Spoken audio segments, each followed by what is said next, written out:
तो दोस्तों आज तारीख हो गई है 7 फरवरी 2024 की, साथ ही में दिन है बुधवार का। तो आइए बिना देर किए फटाफट से जानते हैं आज की ताज़ा खबरें और मुख्य समाचार। तो देखें आज के मुख्य समाचार की पहली बड़ी खबर, पेपर लीक और नकल पर 10 साल की होगी जेल, 1 करोड़ तक लगेगा जुर्माना, साथ ही में गैर जमानती वारंट होगा जारी। लोकसभा में पास हुआ ये बिल। जी हाँ, केंद्र सरकार ने सरकारी भर्ती परीक्षाओं में पेपर लीक या नकल जैसी गड़बड़ियों पर लगाम लगाने के लिए बीते 5 फरवरी को लोकसभा में एक विधेयक पेश किया। इसमें परीक्षाओं में गड़बड़ी करने वालों और संगठनों के लिए कम से कम 3 साल और ज्यादा से ज्यादा 10 साल की जेल की सजा और 1 करोड़ रुपए तक के जुर्माने का प्रावधान है। ये बिल लोकसभा में पास हो गया है और अब इसे राज्यसभा में पेश किया जाएगा। जैसे ही ये बिल राज्यसभा में पास होगा, फिर इसके बाद राष्ट्रपति द्रौपदी मुर्मू जैसे ही साइन करेंगी, हस्ताक्षर करेंगी, तो ये एक नया कानून बन जाएगा पूरे देश के लिए। कानून बन जाने के बाद सरकारी भर्ती को लेकर जो परीक्षाएं होती हैं, तो उन परीक्षाओं को लेकर जो भी कोई पेपर लीक करेगा, ये नकल जैसी गड़बड़ियां करेगा, तो ऐसे लोगों के खिलाफ अब सख्त कार्रवाई होगी।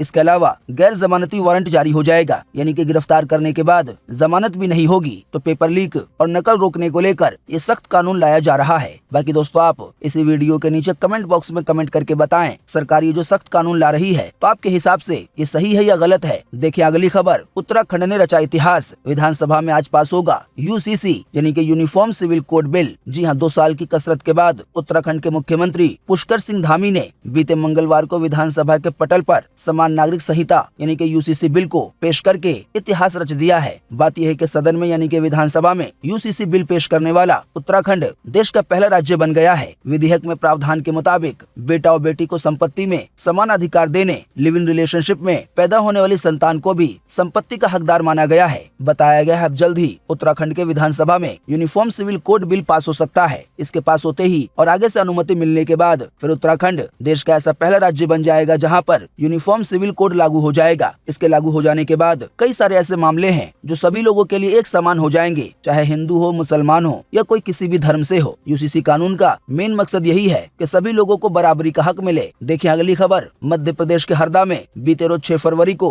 भयंकर ब्लास्ट हुआ, 11 लोगों की गई जान, 200 से ज्यादा लोग हुए हैं घायल। जी हाँ, मध्य प्रदेश के हरदा में पटाखा फैक्ट्री में विस्फोट से 11 लोगों की जान चली गई है, 204 घायलों को अस्पताल पहुंचाया गया है। इनमें से 51 लोग गंभीर रूप से घायल हैं। इसी बीच ये भी जानकारी आ रही है कि कई लोग अभी भी लापता हैं। आसान शब्दों में कहें तो जान गंवाने वालों का आंकड़ा बढ़ सकता है। ताजा अपडेट के मुताबिक हालात का जायजा लेने के लिए आज बुधवार को मुख्यमंत्री जाएंगे। वहीं बताया गया इस हादसे में फैक्ट्री के आसपास बने 60 घर भी जल गए हैं। एहतियातन 100 से ज्यादा घरों को खाली कराया गया है। इसी बीच ये ताजा अपडेट आ रहा है कि फैक्ट्री के मालिक राजेश अग्रवाल, सोमेश अग्रवाल और रफीक खान को रात करीब 9 बजे गिरफ्तार किया गया। रात की अगली खबर, केंद्रीय मंत्री नितिन गडकरी बोले, अच्छा काम करने वालों को सम्मान नहीं मिलता, खराब काम करने वालों को सजा नहीं मिलती, सरकार चाहे किसी की भी हो। जी हाँ, बीजेपी से केंद्रीय मंत्री नितिन गडकरी ने ये बड़ा बयान दिया है। अभी हाल ही में बीते मंगलवार को उन्होंने कहा है कि चाहे किसी भी पार्टी की सरकार बने, एक बात तो तय है कि जो अच्छा काम करता है उसे सम्मान नहीं मिलता और जो खराब काम करता है उसे कभी सजा नहीं होती। हालांकि नितिन गडकरी ने किसी पार्टी का नाम नहीं लिया, लेकिन उन्होंने ये साफ साफ कह दिया कि सरकार चाहे किसी की भी हो। तो दोस्तों ऐसे मंत्री आपको या ऐसे बयान आपको शायद ही कहीं पे सुनने को मिलेंगे जो कई मामलों को लेकर सच में सच को कबूल करे। बाकी दोस्तों आप इसी वीडियो के नीचे कमेंट बॉक्स में कमेंट करके बताएं कि बीजेपी के केंद्रीय मंत्री नितिन गडकरी ने ये जो बात कही है, ये आपके हिसाब से सही है या गलत है। देखिए अगली खबर, पीएम मोदी ने कहा कि हम लोकसभा के चुनाव में 370 सीटें जीतेंगे। अब इस पर अधीर रंजन ने पूछा है, उन्हें आखिर कैसे पता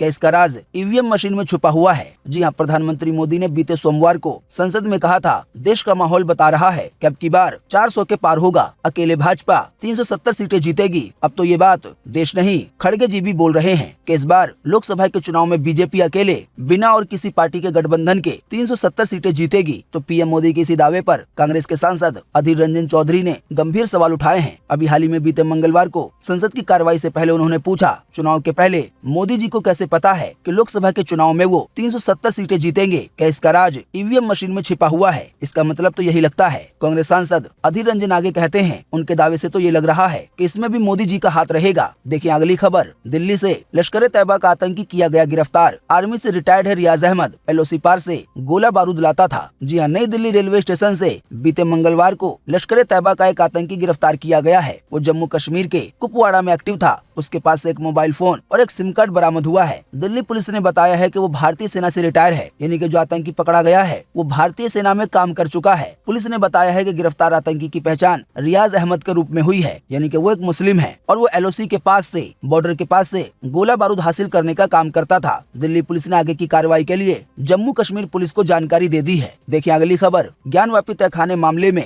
आज बुधवार को भी होगी सुनवाई। ज्ञानवापी में मुस्लिम पक्ष ने पूजा रोकने की मांग की है। 4 दिन पहले तत्काल पूजा रोकने से कोर्ट ने साफ इनकार कर दिया था। दोबारा सुनवाई है जारी। जी हाँ, वाराणसी में ज्ञानवापी व्यास तहखाने में पूजा पाठ पर रोक लगाने की मुस्लिम पक्ष की याचिका पर बीते मंगलवार को इलाहाबाद हाई कोर्ट में सुनवाई हुई। ये सुनवाई आज बुधवार को भी जारी रहेगी, यानी कि कल कोई फैसला नहीं आ पाया। सुनवाई आज बुधवार को भी जारी रहेगी। आपको बता दें, इससे पहले 2 फरवरी को हुई सुनवाई के दौरान इलाहाबाद हाई कोर्ट ने व्यास तहखाने में तत्काल पूजा रोकने से इनकार कर दिया था। बात यह है कि 1 फरवरी को वाराणसी कोर्ट ने ज्ञानवापी के व्यास तहखाने में व्यास परिवार को पूजा पाठ का अधिकार दे दिया था। उसी दिन शाम को मुस्लिम पक्ष ने सुप्रीम कोर्ट में स्पेशल याचिका दाखिल करते हुए पूजा पर रोक की मांग की थी। हालांकि सुप्रीम कोर्ट ने तत्काल सुनवाई से इनकार करते हुए मुस्लिम पक्ष को हाई कोर्ट जाने का सुझाव दिया, पर 2 फरवरी को हाई कोर्ट ने तत्काल पूजा पर रोक लगाने से इनकार कर दिया था। और अब इसी मामले पर, पूजा रोकने के मामले पर आज दोबारा सुनवाई होगी और इस मामले में अहम फैसला आ सकता है। यानी अगर मुस्लिम पक्ष के हक में फैसला आता है तो ज्ञानवापी के तहखाने में पूजा पाठ को रोका जा सकता है। देखिए अगली खबर के दिल्ली पहुंची सिद्धारमैया की सरकार। जंतर मंतर पर आज केंद्र सरकार के खिलाफ करेगी प्रदर्शन। कांग्रेस सिद्धारमैया की सरकार ने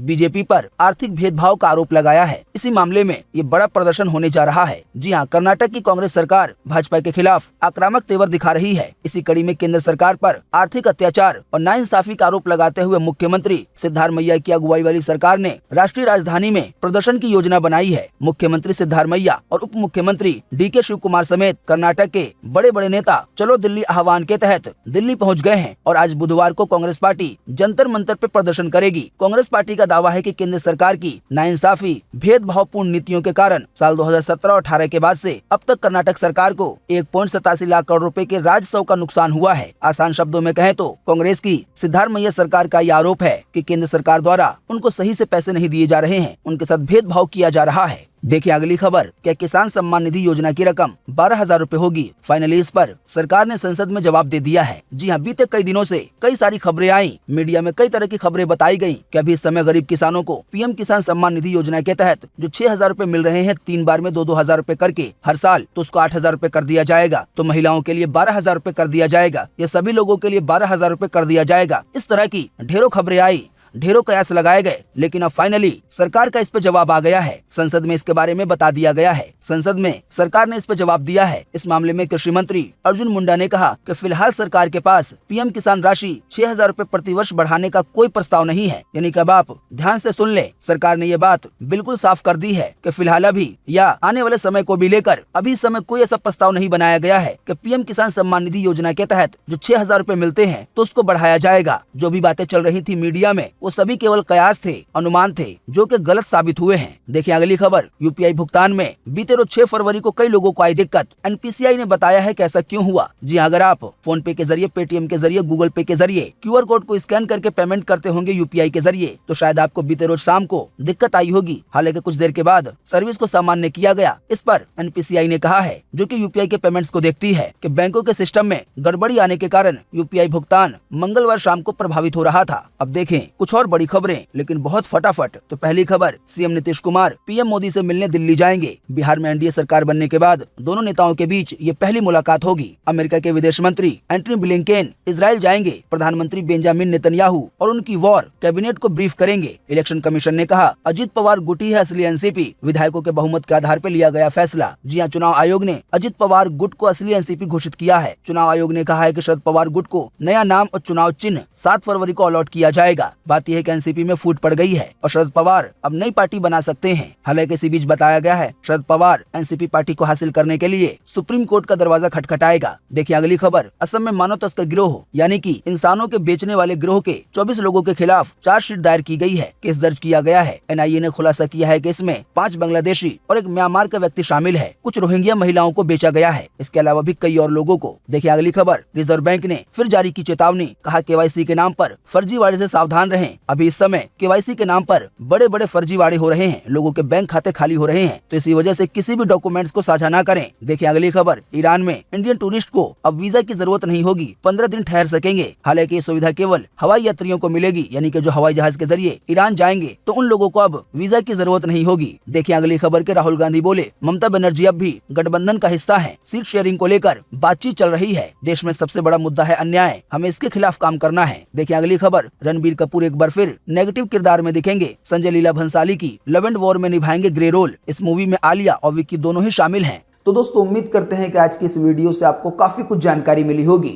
हम बस इसके बदले में आपसे इतना ही चाहते हैं कि आप इस वीडियो को लाइक कर दें और शेयर कर दें, क्योंकि आपका लाइक और शेयर करना ही होता है हमारी मेहनत का फल। वीडियो देखने के लिए आपका बहुत बहुत धन्यवाद। Thanks for watching.